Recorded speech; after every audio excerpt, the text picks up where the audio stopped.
What problems are troubling you? What's frustrating you, bothering you, worrying you? Want solutions? Want answers? Welcome to Here We Come to Save the Day, hosted by David Adelson.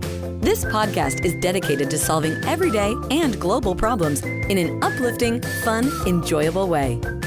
There is a solution to whatever's troubling you. Ask your questions and we'll do our best to give you practical, useful, workable solutions you can use starting today. Join us now with David's special guest experts who will share their own experiences, life lessons, and practical strategies for creating the life you long for. Start living your best life today, right now, with David Adelson and friends. Welcome to another fun and happy and hopefully informative and healing episode of Here We Come to Save the Day. I am very excited to have with me the very delightful Lani Yamasaki, who is very delightfully, and for those of you who are watching the video with these gorgeous flowers, in Hawaii, which is like a great place to be anytime ever. And today we're going to be solving the problem of coming home to oneself, feeling grounded and centered within who we each really are. And when we feel at home within ourselves, we can feel at home anywhere, anytime, any place. And Lani has some fabulous knowledge and wisdom. Well, I'll let you real quickly give us an overview of what we're going to cover. Wow, David. Well, I would love to be able to talk about the power of your kuleana. And kuleana is Hawaiian for your responsibility. And it's your responsibility this lifetime and even your past lifetimes, and how this comes together to be a service to the world. And then in turn, how that fuels your own passion for life and feelings, being safe and seen and heard and respected. That sounds wonderful. And I don't know if I said it in the beginning, I'll say it now. I'm so grateful that you're here today.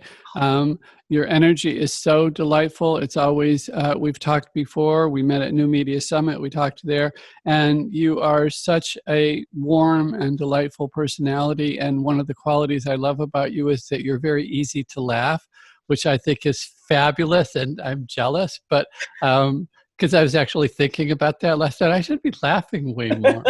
So, okay. So let me tell you a little bit. I'll read your little bio that you sent us, which is as a Native Hawaiian entrepreneur. I guess they grow entrepreneurs natively in Hawaii. They do. Just like pineapples or whatever else you grow. And business development consultant and personal development coach for over 30 years. Wow, some experience. Lani empowers individuals and communities to recover from trauma and build resiliency.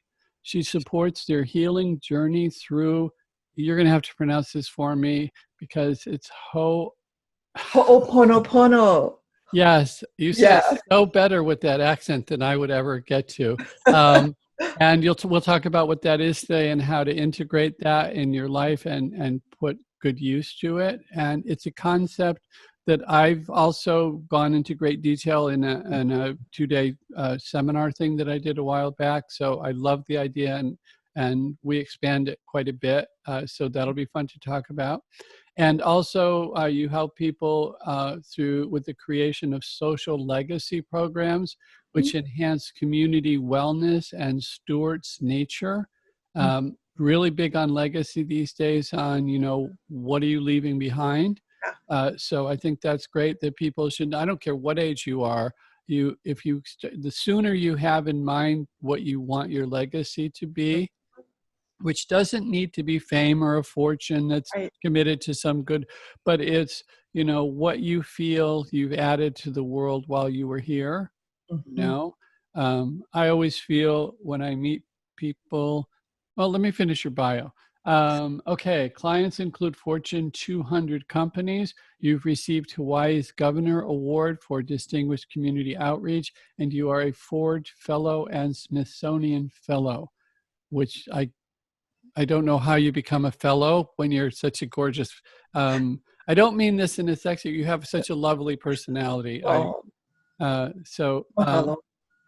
So before we get to all the good stuff that you want, I just want to remind people that Here We Come to Save the Day is brought to you by Peace and Harmony CO, peaceandharmonycompany.com, that we create quantum infused and unified field infused solutions to whatever your problem is, whether it's health or income or relationships or wondering what your life's purpose is. We have literally hundreds of programs that range from completely silent MP3s and videos to drops that you can take, to so many other avenues. And right now in the world situation, we're really encouraging people to take advantage of our peacemaker systems, which are on sale right now during the current crisis. We've cut all our prices in half for them. And these generate peace from the quantum field, from the unified field. They generate peace, harmony, and love. And you can get a system to put in your home or office, or donate one to your church, or support your local police or somebody by giving them one. You can do a tax deductible thing. And these systems are the size of a laptop computer, because we start with Apple's most recent laptop computers, and then we transform them into broadcast towers. Quantum peace, quantum harmony, quantum love that goes out for, we have three systems: the 10,000, which goes out to 10,000 people or 10 square miles, whichever comes first. The 14 or 15,000, you'd think I'd remember the name, but I don't. And that one goes out to 14,000 people and 15 square miles or something like that. And the 30,000, which goes to 30,000 people or 30 square miles. And these come with a guarantee. If you don't notice something significant within 3 days, pack it back up, ship it to us on our dime, and no harm, no foul. Everything is good. But you can really be a peace hero and generate peace and harmony for your family, for your neighborhood, for your community, as big as you want. And they're available now. And what's stopping you? No risk. So yeah. I'm in. Yeah, and we even have a free sample that people can download. And one of the things, we won't go there now, but okay, I want to cover that because really people should take advantage of these programs. One of the benefits of them is that when people are more harmonious and more at peace, they make better decisions. And we want our leaders to be making great decisions. So the more people that have these systems, we increase the possibility and the likelihood that people will make better decisions on our behalf. So one more thing I want to remind people: like the podcast, give us 5-star reviews, subscribe, share with others, tell other people about this. Each of our podcasts even we're running the Peace and Harmony sample behind it. So people notice when they're playing the podcast that they're feeling better, more relaxed. And sometimes we add some healing things and quantum infused or unified field infused solutions at that level too. So now that we've got that out of the way, Lani, let's start with what you feel you can help people the most with. Let's start with the big picture, and then let's start addressing this, get to the smaller points of it. Okay. So wait, before I begin though, David, I have to say what a joy and honor and privilege it is to be here with you today. Mahalo for having me as your guest. Oh, you're very welcome. And thank you for being here. So, that's a really interesting question, because I'm seeing peace and harmony, right? Will save the day behind of you. And although I really want to talk about kuleana, I'm now compelled to talk about peace and harmony and why this is so important and how we can bring it into our lives. And I'm going to say the first thing I learned, so I'm Hawaiian. I'm also Chinese and Japanese. I'm a very typical mixture in Hawaii of, my dad says I'm a mutt. Yes, I am. I'm a mutt. But we say we're hapa, or mixed in Hawaii. And so that made me at a very young age, when my elders raised me, they said, you need to look at each one of the bloods that race through you. and find out what the gifts are from all of these ancestors. Each one of the different ethnicities you come from, the cultures are so rich. So if you begin to understand the history of all the bloods inside of you and your ancestors, you will have a better idea as to who you are and why you came to this earth. They also told me, my kupuna, my elders said, maybe the hardest thing you're going to learn in your life, and I was in my 20s, is how to love yourself. I was about 25, and I remember inside going, what? What's so hard about that? But he planted the seed. And of course, because I'm a serious student of his, I examined that deeply, and I began to realize that there are ways that I'm not good at loving myself. Something as simple as making sure to get up and stretch after being at the computer for such a long period of time, right? Remembering to drink my water, to be hydrated. Simple things that I found in pursuit of wanting to be of service, I was neglecting myself. And I think that maybe many of your listeners can relate to that, because I have a sense that people who, are your fans, who are here to help create more peace and harmony on earth, have many times a tendency to give and give and give until they may be depleted. Yeah. And I there's two things that I love about what you said, and that's this idea of self-love and then service, because a lot of us feel, in my personal case, I honestly and truly believe for most of my life that my life was a sacrifice, that it was a throwaway, whether it's remembering things from the past that ended painfully because, I want to say a lot of us have been who are on a path to help have been crucified or worse or something in the past for being who we are. And so, we need to do forgiveness for ourselves. We need to learn to love ourselves. But I honestly believed it's, to be honest, it's still something I'm dealing with. But one of the reasons my mother had, somehow she comes up a lot in these episodes. She's a very significant woman, as ancestors can be, and very powerful. Always was very powerful. She had a very hard time for a lot of reasons I won't go into. And for most of the time that she was alive, I was very understanding and sympathetic towards what had happened to me, because I could see it from her perspective. But there's one thing that I cursed her for years, was that from my perception, and we'll talk about I don't know how to pronounce this, ho'oponopono. Oh, no. You almost got it. It's ho'oponopono. Ho'oponopono. Yeah, I'm not sure I'm going to make it my life's goal to get it. I just point at it and say, you pronounce it to people. But I know that one of the aspects of that is, something about how we're creators of our lives. And yes, we'll talk about this in a bit, because it's worth it, because we spent a good half hour of the first morning of my 2-day seminar just talking about this, and to the extent and how huge it gets to be. But for a long time, what I felt that I'd learned from my mother was how to hate myself. And I learned it just like you. Being a good student, I learned it very well. And undoing that, and undoing the beating yourself up and not taking ourselves so seriously is a huge thing in life, Yep. It's huge. Yep. I agree. And ho'oponopono, which actually means it's a family process of reconciliation and making peace, and it's also a personal process. And I want to really emphasize this, because this is what my goal is when I work with my students, is practicing ho'oponopono, coming to a place of peace and balance and forgiveness every day with yourself.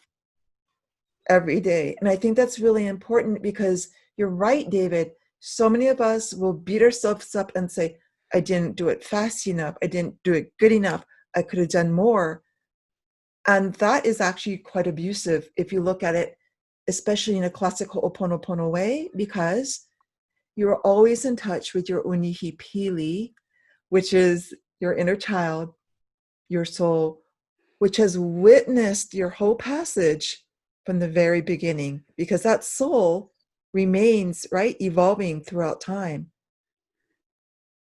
So, and I love one of the things about abusive, because seriously, if the way I have treated myself for most of my life, to be honest, Mm-hmm. if that could be seen by others, the part of me that was treating me that way would have been put in jail.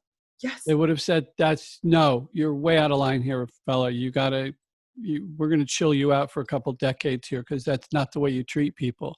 Yeah. And it's certainly not the way I would ever, knowingly treat others, unless I haven't had my ice cream for the day. No, but it's something, we can all lose our cool sometimes, but again, how much do you beat yourself up for Right. whatever? Right. So I have firmly believed for many years that not going to bed on time was a huge evil.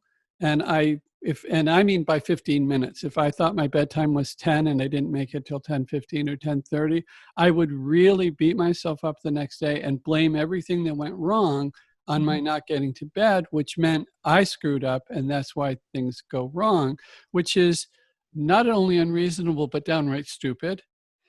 And and I'm not good with time. I'm absolutely not good with time. And I think and most of my listeners, so I have this connection with the Divine Mother. And a week or two ago, it was 2:00 in the morning, which I haven't done for a while. 2 or 3 in the morning, I was going to bed, and I just said, to Divine Mother while I was brushing my teeth, did it again. I'm going to bed at 2:00, and her response was, so. Yeah. I get and it. it's like, holy moly, really? I could have, I wish I had, so you didn't tie your shoelaces right. So the tie is crooked. So, and I teach my people, and I want to hear what you teach your people. But one of the big things that we go on about is when something that whoops is a fabulous way to deal with it. Whoops. Yeah. Whoops.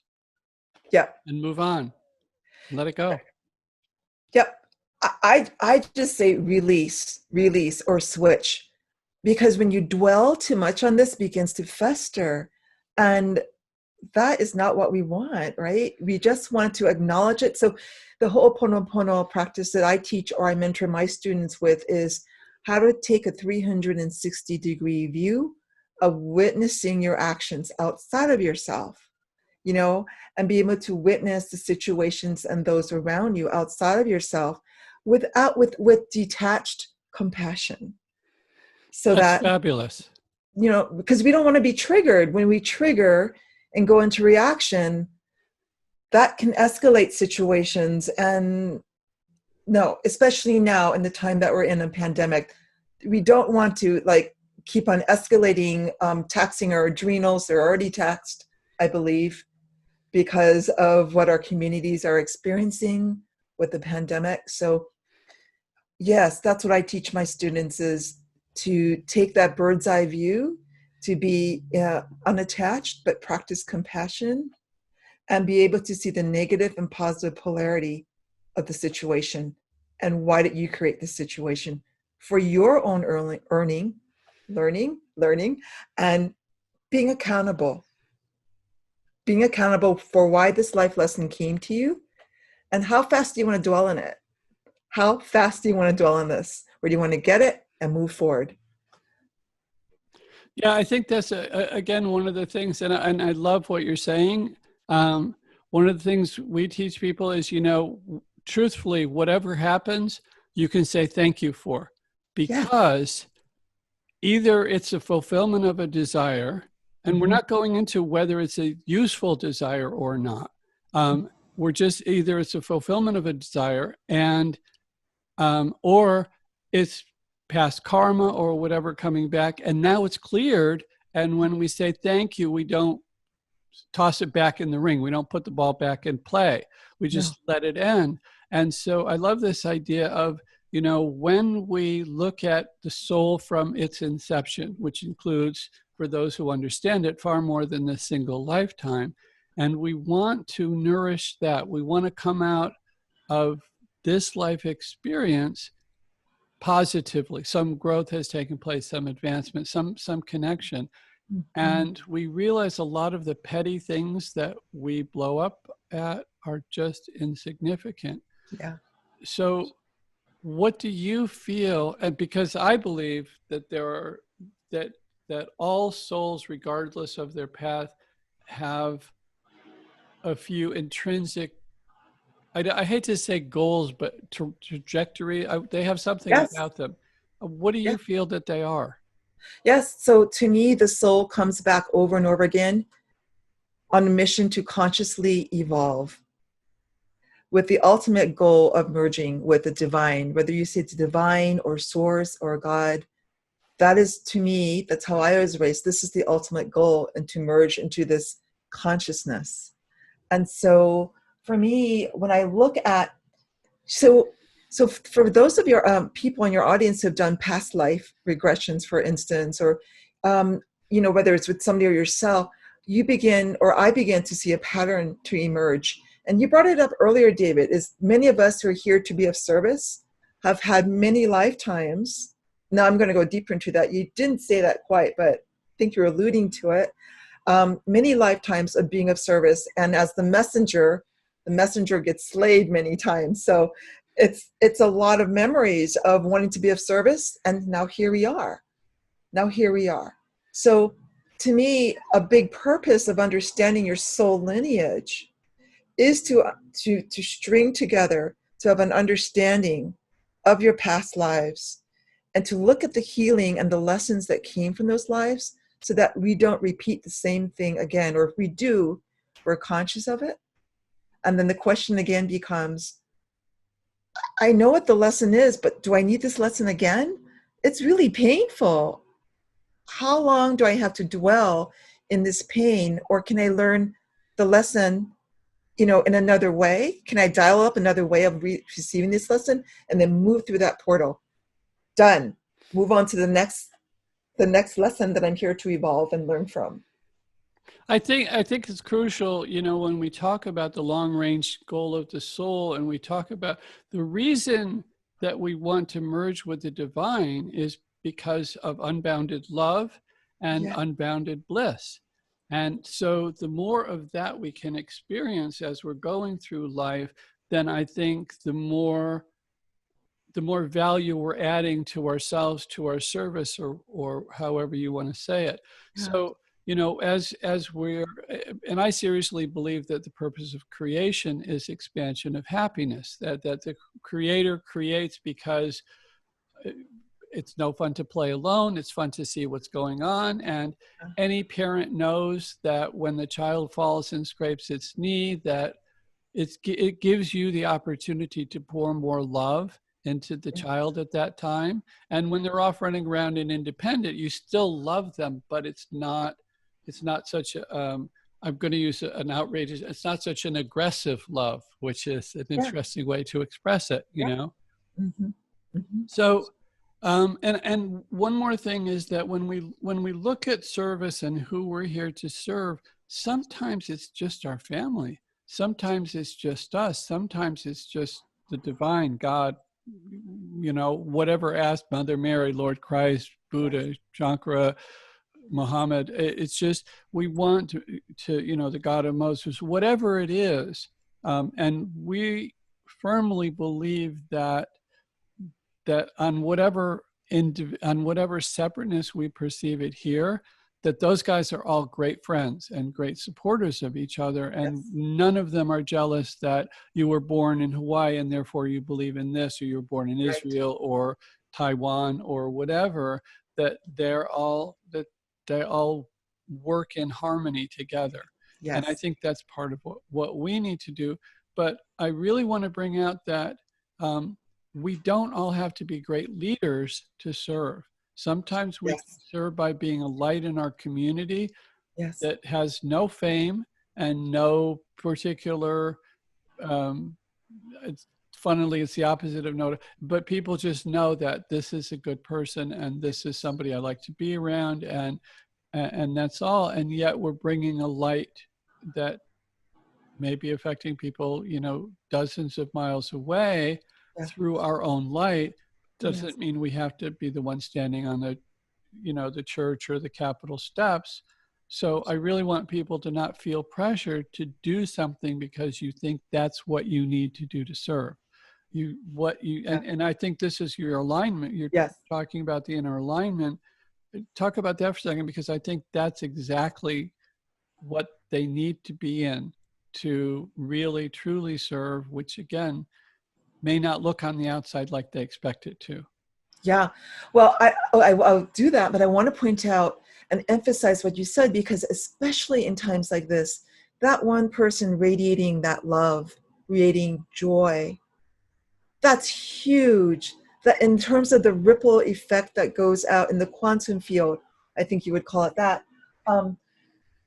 It's big, and especially, I don't know if you knew this. I found this out recently, that at least in the United States, if you look at a circle, 3/4 of that circle representing our population have some form of mental illness, and that includes depression, right? That's big, especially when you contrast that now to what's going on with the pandemic and how people are becoming more falling more depressed, more unhappy. So if one person can generate genuine joy, genuine love, and happiness, that is huge, because the alignment that I'm going to refer to is what we understand in Hawaiian culture, right? Traditional culture, which is it all radiates and leads from you and your alignment totally with Creator, totally with your ancestors, with those around you, your ohana, your family, including your extended family, and back to nature. That as we heal, those around us heal. That is the alignment. And wow, when you look at what many of our ancestors have gone through, I mean, I don't know of one community who has not gone through some type of genocide in some form or shape, right? And how that is then passed on through the dreams. That's what I believe, at least. When you have this alignment and you're very, very clear of your, I'm going to say this, of your power to heal, and know that you then can affect those who came before you, those present and those yet to come. That's really powerful. Yeah. And this idea of power, my feeling is that the virus, I mean, one of the ways that I've referred to it is that nature has just said to the entire human race, you need to take a time out in your room and think about what you've done, you know? And one of the things that I think that's happening for a lot of people, most, not all, is that they're realizing that some of those who are taking the time to do any type of introspection, and anytime you're locked up in your room for a while or in your apartment or in your building or whatever, you start thinking, especially if you don't like it, what did I do wrong? Why am I here? How can I avoid this in the future? And we start recognizing that maybe some of the decisions that we made is that we gave away power that we shouldn't have. And when we recognize that, then we can take back our power and become empowered in ourselves. And I truly believe that the way you have a powerful nation is you have a nation of powerful people. If you want to have a smart nation, you have a nation of smart people. If you want to have a loving nation, a grateful nation, a supportive nation, a healing nation, those are all qualities that you want most of the population to have. So this idea of that you were talking about, when we get even one person or a group of people that, and this is again what our peacemaker systems are about, the peacemaker 10,000, 14 or 15, I should learn that. And I mean, I think the problem is that it's 14,000 people or 15 square miles. So I don't know, you'd think I'd know this, but anyway, or the 30,000 is that's a way that one of the first things people notice is in their own home. You know, the people in the apartment upstairs stop stomping around. People start talking about how as they're approaching your place, depending on the size of the system, whether and where you live, whether it's as you approach the building or 7 miles away, people have said, wow, something's going on here. So Yes. when we get an individual who's in alignment through, your programs or whoever's programs, our own Forever and Flow program is a similar thing about getting people in alignment. And when you can get alignment to that deepest level, to your soul, I think you'll agree with this. When we talk about alignment, it's not alignment of heart and mind. It's alignment of heart and mind and intellect and all levels of you, all the way through your Yes. ego to your soul, to your oversoul or higher self, all the Yes. way to the divine and to source, unboundedness, unified fields of all the laws of nature, pure conscious, whatever we want to call it. It's Yes. complete alignment like that. And when we're in complete alignment like that, the rest of creation automatically supports us Yes. because we're helping, we're completely where we want to be. And from what Yes. you've described, that sounds like the purpose of your programs is to Yes. help people. So do you want to talk a little bit about your programs? Yeah. So one of my current program, which I am so excited and wild about, is I have a mentorship circle. And it is really specifically for wellness practitioners. I work with a lot of psychologists, psychotherapists. I just happens to be that way. Social workers. And these are all people who understand that, in order to be of service in the wellness field, we need to understand people's cultural background and address people's soul to soul, not checkbox. Like when you go into a doctor's office, here's the checkbox, fill out this questionnaire. And sometimes they don't even look you in the eye. The doctor doesn't even look you in the eye. They're looking at that checkbox. And so, I love this program and what people are saying about it, because it allows people to drop in with their clients, soul to soul, no hierarchy, and basically begin to have a conversation in Hawaii, what we call talk story. And talk story is about, let me understand what went on in your day, what's going on with your family, to begin, and then, right? So you begin to understand where a person is, but then you also are calling in their alma kua, their ancestors, their guardians. You're also calling in their creator. We say kia kua for God. You're bringing in their team, so to speak. And then together with the team and the person, you're going to co-create a treatment plan. And, this is very traditional in Hawaiian medicine. And then this allows the person to actually buy into it and say, I can do this or not, and it is a sacred contract that you have with someone that comes to you for healing, for wellness, knowing that you're just a facilitator of healing. You're not the one.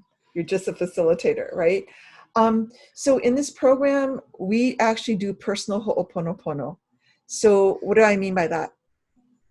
People then understand and begin to embody traditional Hawaiian practices that allow them to come home to themselves, that allow them to assess the situation. So for instance, there is competition, for instance, right? In the mainstream Western world, I think we look at competition as we're going to be the best. We're going to be the first one at the door, no matter what, even if it means putting somebody else down. So when you look at it from a traditional Hawaiian point of view, we don't exist well in that Western world at all. Competition for us is, how can we better ourselves and fulfill our potential on earth? Yeah, that's fabulous, because it's really upsetting to watch right now. It just came up a couple of days ago in YouTube that unfortunately you can skip out after 5 seconds, but there's a lot of political ads that are basically bad-mouthing the opponent. And one of the things that you notice about a lot of successful people is they compete with who they were. They compete with themselves. What I did last time, can I do better? They have, I don't want to say indifference, but they're just not moved by what somebody else does. Right. They're only challenged by, can I serve more? Can I do this faster, slower, better? And for a lot of healers, in my experience, it's always been more intimately and deeper. You know, Yes. yes, we want results, but, you know, if you can touch their heart, it's such a powerful healing method because people want to be heard.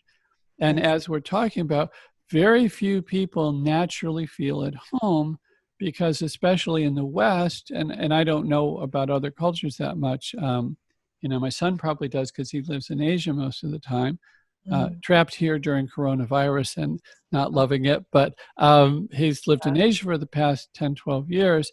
But in our culture, we're taught to want more, to Yeah. strive for more, but it's not necessarily a meaningful more. Does it really matter to me whether I have car X or car Y, you know, Ford or, you know, Tesla?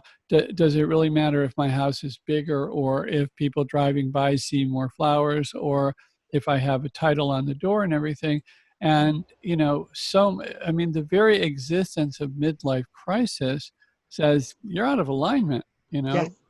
And if you had grown up being concerned about fulfilling your purpose and being in alignment and contributing to the community that way, it's a very different thing than feeling that, you know, not even understanding that we're contributing, but just I want. Oh, you should want this. These scissors are better than this knife. This car is better than that car. These clothes are better. This, you know, getting out of high school with this on your, you know, resume or CV or whatever they call it, and then having a job that has this on it. And the more you work, the better it looks in your obituary and all of that. And none of that has anything to do with, you know, who you are and what's important to you. Yeah. And then you hit this midlife crisis is, what am I doing? Yep. I see it all the time. I see it all the time. And that goes back to peace and harmony and, you know, and the value and practice that we call lokahi. And lokahi, I think you're going to appreciate this. So when we say lokahi, this refers, if you think of an equilateral pyramid with source or divine or God or Sophia at the very top, the left is humanity and the right is nature. It is this interdependence between the three realms that truly sustains us.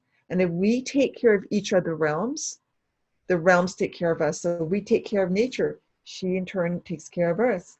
If we pay attention to God, to Creator, to deity, they then pay attention to us. We pay attention and take care of our families. We in turn are nurtured by our family. So, and this lokahi actually means peace and harmony, but in practice, it is the interrelationship between these three realms of spirit, nature, and ourselves and community. And why this is so important is when you look at what lokahi means, lo is like in the presence of spirit. Ahi is the fire. So that is like a double meaning to that. The fire is actually enlightenment. So when you practice lokahi, you're in alignment with spirit. You are also then ignite here.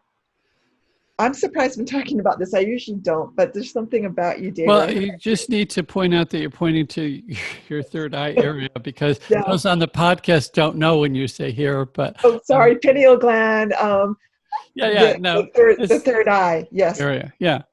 It's about enlightenment. It's about your soul being enlightened. That is what lokahi is. And when I say enlightened, I mean that it creates this fire and an evolution of consciousness in you.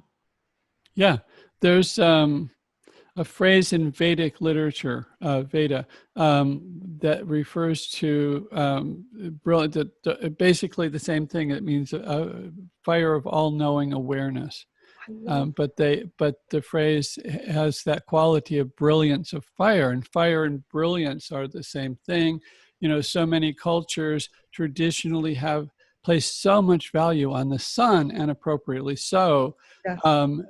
That you know, that concept of brilliance of sun. You know, can I be a sun? Can I have that quality that is unquestionably loving and nourishing to everything, everywhere, you know? Yes. I'm so glad you said that, because for us in ancient Hawaiian culture, the sun is creator. Yeah. As in many earth-based cultures, right? And so it is the fire of renewal. It's life-giving. It's Yeah. life-giving. Yeah, because without the sun, there is nothing. And, again, in Vedic literature, the sun, the ego, this often the sun is, there's a connection between sun and ego in the sense that of nourishment and what your purpose is and what we're here to do. And, I hate to break it to people, but we're not here to make money. Right. But because of the structure of life on Earth, we can make money doing what we're here to do, which is very interesting. And I'm sure you have stories with your clients, as other people do, where when they stop doing where they stop chasing money and start doing what they're supposed to do, money comes in abundance. Do you have such experiences? Well, absolutely. And David, the name for sun in Hawaiian is kala, Kala, and that is the word for money. Ah, interesting. So, right? Yeah. Beautiful, right? Beautiful correlation. Yeah. So that's why this is what I encourage all of my clients and students to do, which is do not pursue, when you pursue the money just for the pursuit of money, that is not in alignment really with what you're here to do, which is to consciously evolve. So when you discover your kuleana, when you discover your very unique responsibility that only you have in this world, that begins, you grow into it. And living that kuleana opens up portals into the mysteries and then offers you the opportunities to consciously evolve through living your responsibilities. Cool. So let me ask you a question, because I'm being told to ask you a question. So I'm one of those people that, even though there were times that I didn't know what the structure of what I was here to do was, I knew the basic idea of what it was. And even though there were literally decades where I was like, am I doing what I'm supposed to be doing? It seems like I should be doing more, or I should be chasing this or doing that. But the overall thing was that the guidance that I got was that I did fine. I did well.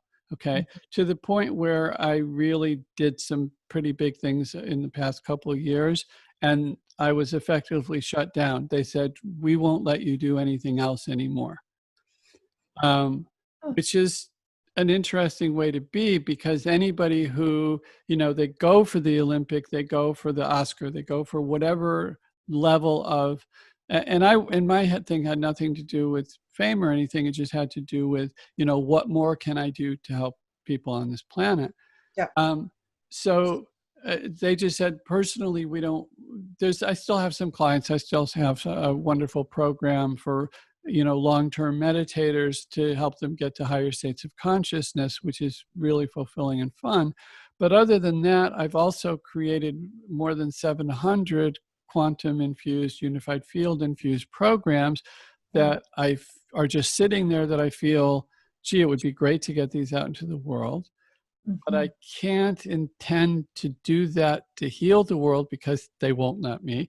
And I can't chase money. I can't say, let me sell a whole bunch because I'll make a lot of money and then I can buy a house, because I'm sure I'm in Southern California, which is as expensive, if not almost. I think Hawaii is equally, real estate is through the roof, right? So in my case, everything appears to be in alignment, and yet there's some question about, now what do I do?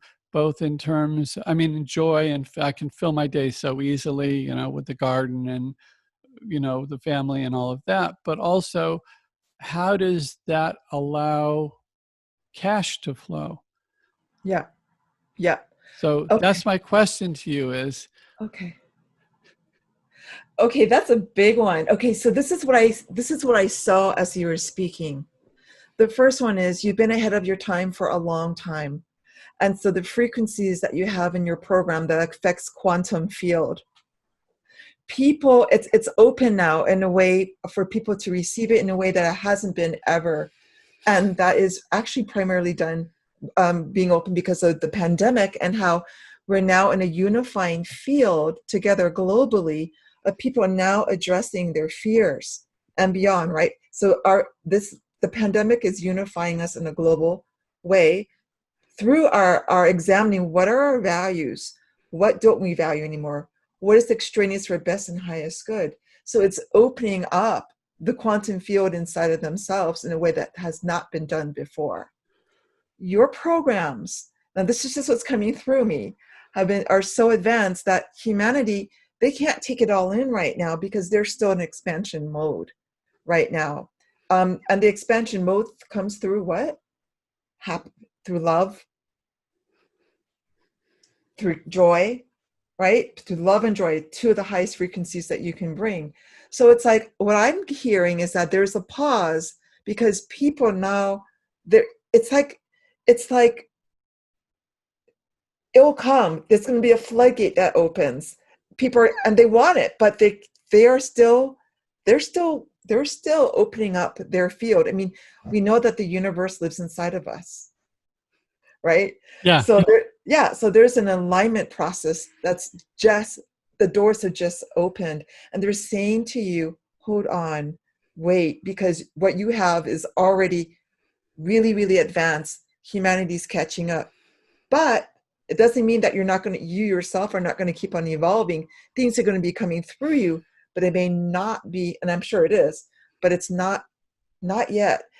But there may be a select group of people who come to you who are ready for this field of I hear harmonics of, they're ready for that, but not, the rest of the road is opening up and catching up.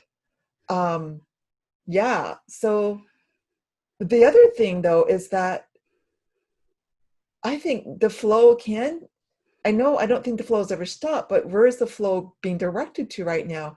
And I feel it would be really great to go to the people like, well, I'm going to say the communities, two things. One, I saw leaders, because it's lonely at the top, what they call outliers. There are a lot of leaders who are leaders because they think out of the box. They think like you, David. Right. They're looking for you. So to look at leadership, right, who could really benefit and bring this into their community, your peace and harmony programs. But also I think, and I hate to say that, not hate, but I'm reluctant to say that word, thought leaders, because it kind of does this little thing. But I see you actually working with the people who are out there, who are looking at quantum physics, neuroscience, because this is very much this is neuroscience. This is epigenetics. I mean, this all can play into this, right, as well. So I see that there as well. I don't know if I've answered your question. Well, I say I'm very delighted to hear you say what you say for a number of reasons, and one of which is I think it gives a very powerful example to how working with you could really help somebody with your insights and your connection, and I'm very grateful for that. As far as so thank you for that. That was very sweet, and I didn't mean to put you on the spot, and I apologize if I did, but and I did want to show that, even though you're talking about certain things in a certain way, that your own relationship with your clients goes so much deeper and more profound. And I want people to understand that whether it's you or someone else, don't settle for something less than that kind of level of connection that's connected to truth and wholeness and totality, whether it's working with you or working with people I've trained in my Forever in Flow program, or there's a number of people that we both know that we could name, and thought leaders. And the truth is, I really have fun in the lab, which is creating these programs. Yeah. And I'd rather go to the beach, which I can't do now because of whatever, even though I live 10 minutes away. But I'd rather just be playing these days. And I do when I work with clients and stuff. But as far as the marketing of it, my feeling is, right or wrong, like that's not my bliss. So but it is going to be somebody's, and when the right people come along, because we have a system that we can put this one system that will take care of the entire country of India.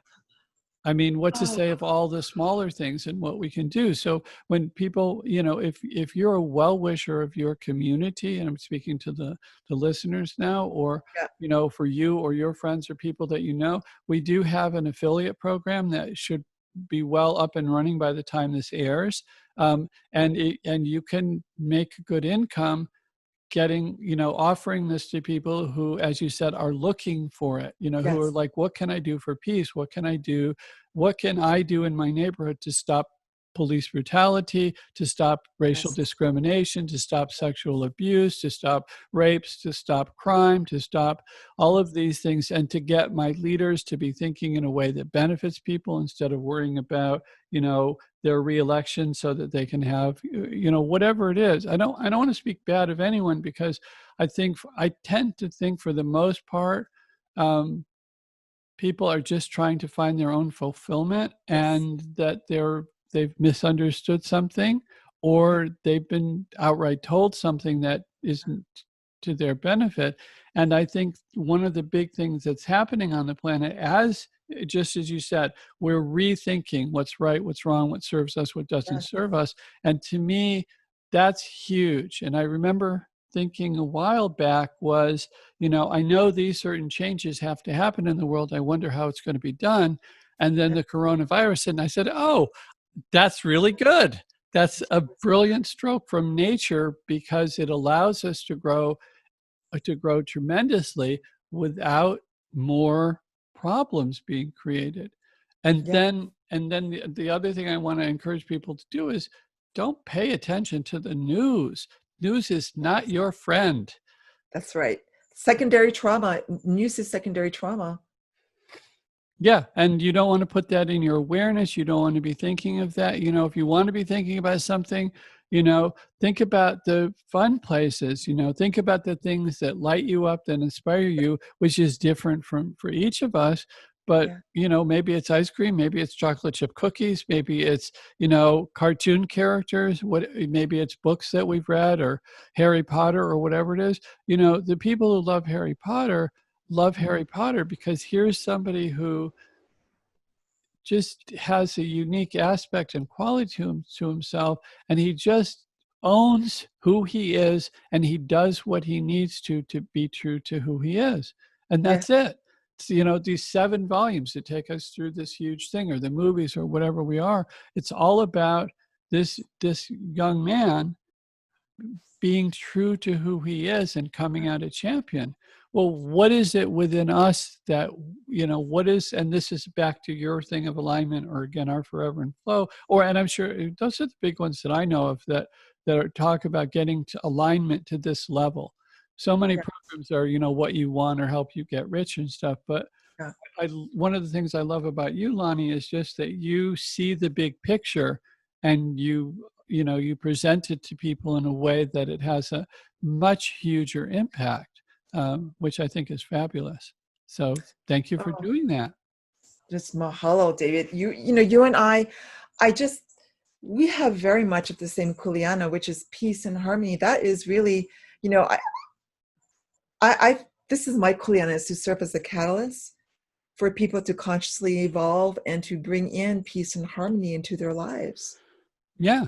The thing is that it's there when we allow the agitation to go away, or we stop giving importance to it. We had I grew up with great drama. My mother was Italian, and she brought all that fire into our lives. Yeah. And so it was very normal in my family to have great traumas over which spoon to, or whether this dress looked good on either of my sisters, or whatever, showing up 10 minutes, whatever it was. There was a lot of that going around.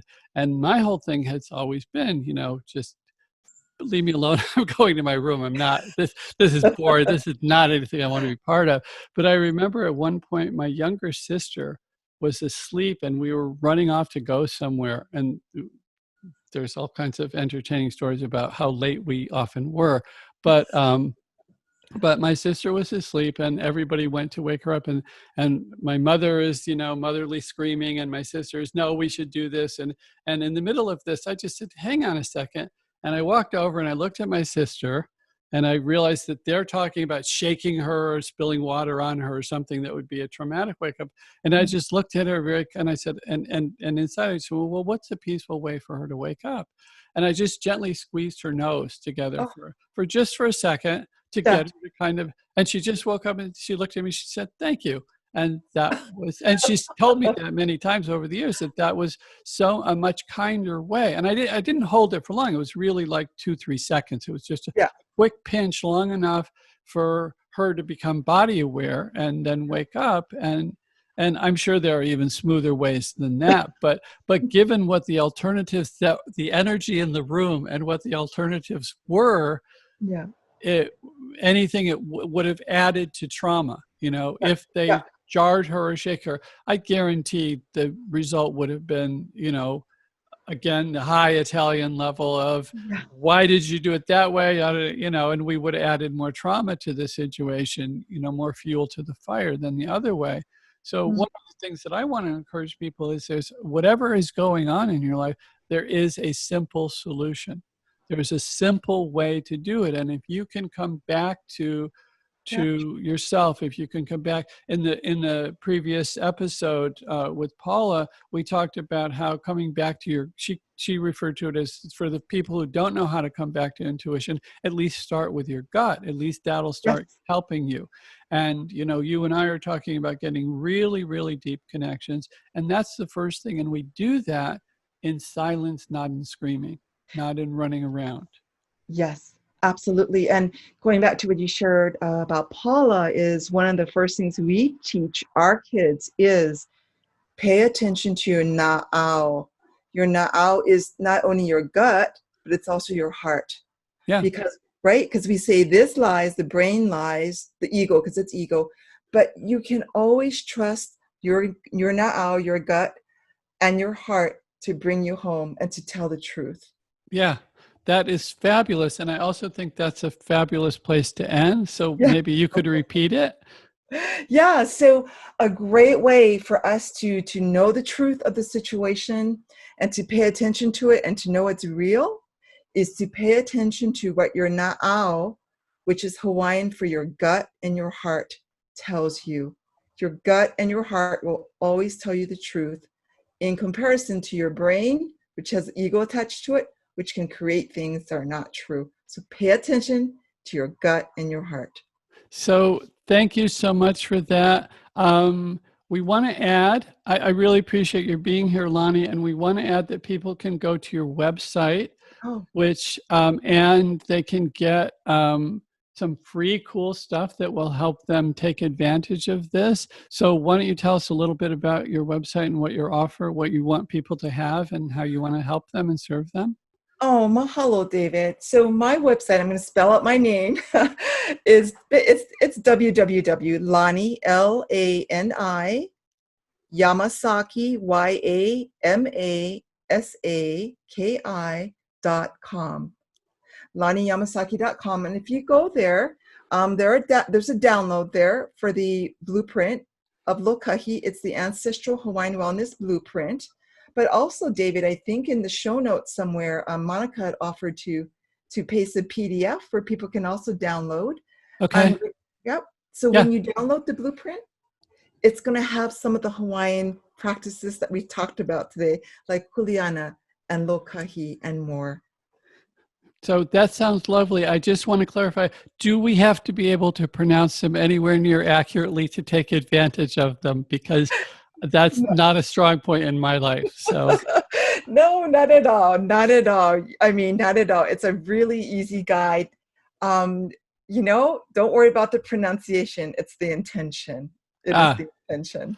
Good, because I look at some of these words and I just look at the first letter and the last letter and I go, that word. And then I keep, because lazy reader, I don't know what to tell you. So thank you so much for being with us today. I love your energy. I love your wisdom. I certainly love your heart.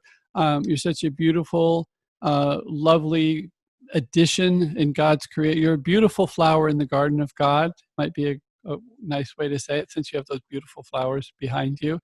Thank you so much for what you're doing for everyone. Thank you for being on the show.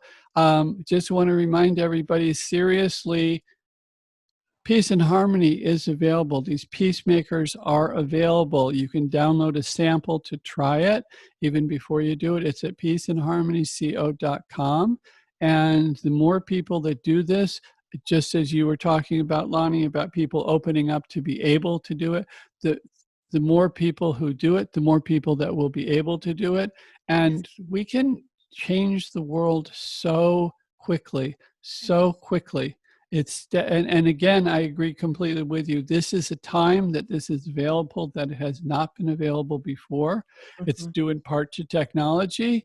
And one of the things that when we talk about, what's good and bad in passing judgment, mm-hmm. most of the technology, if not all that we're having, including the ability to have this Zoom call, is a direct or indirect outcome of World War II. And we always say, oh, these people died. But what we can be doing is turning that picture around and saying, well, I'm not there's not a lack of compassion, but it's, what are you choosing to focus on? Right. The weeds or the garden, the thorns or the road, the thing. And so much good has come from this. And to be honest, I think so much good is going to come from the current virus situation. I think so much good is going to come from a lot of things that initially seem like, Nelson Mandela spent 26 years in jail. That doesn't sound like a great thing, but look what came out of it, So, so I want to encourage people that Peace and Harmony is available now to whatever level you want it. Solutions are available now. Programs like Lani's are available to help you.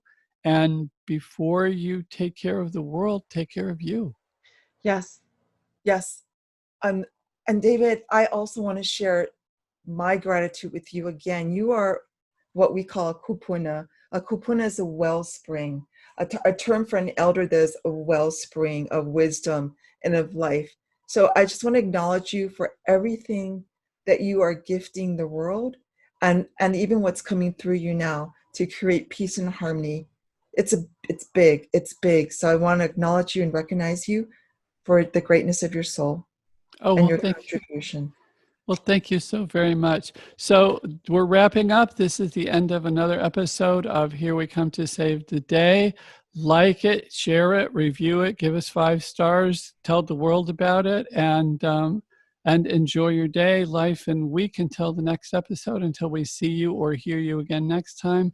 Thanks for being with us today. Okay. Bye-bye, everybody. Aloha. Thank you for listening to another helpful, fun, and life-changing episode of Here We Come to Save the Day with David Adelson. To access the show notes and additional resources, go to herewecometosavetheday.com. If you've enjoyed the show and find it helpful and fun, please leave us a review and share with a friend. Tell us issues troubling you or questions you have. We're here to help you. That's what Here We Come to Save the Day is all about. Till next time.